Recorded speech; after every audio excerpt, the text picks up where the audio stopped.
पुढची बातमी आहे बीडची। बीडमध्ये घुले हत्येच्या प्रकरणी न्याय मिळावा यासाठी सध्या आंदोलन सुरू आहे। खासदार पुत्रावरती गुन्हा दाखल करा आणि अटक करा या मागणीसाठी बीडमध्ये सध्या विराट मोर्चा काढण्यात आला। मयत विलास घुलेचे बंधू रमेश घुले यांनी आपल्या पुरवणी जबाबामध्ये खासदार बजरंग सोनवणे यांचे पुत्र सौरभ सोनवणे यांचं नाव घेतलेलं होतं। त्यांच्यावरती गुन्हा दाखल करावा, अटक करावी अशी मागणी वारंवार केली जाते।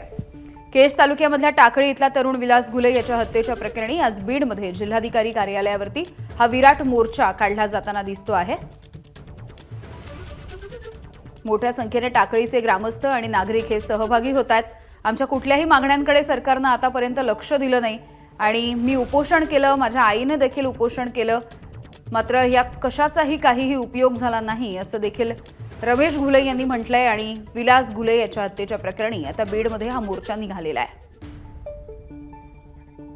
स्वानंद पाटील आमचे प्रतिनिधी मोर्चामधून अपडेट्स देत आहेत आपल्याला। स्वानंद,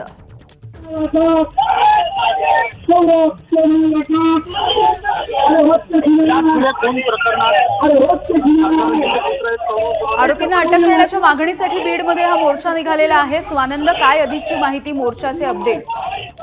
आपण जर बघितलं गेल्या 2 महिन्यापासून घुले कुटुंबियांचं जिल्हाधिकारी कार्यालयासमोर सुरू आहे। मोर्चेकऱ्यांचे आहे। सीडीआर मध्ये त्याचं नाव असल्याचा आरोप देखील घुले कुटुंबियांवर आला होता आणि त्याच अनुषंगाने आपण जर बघितलं तर हा मोर्चा काढण्यात आहे। या मोर्चामध्ये काही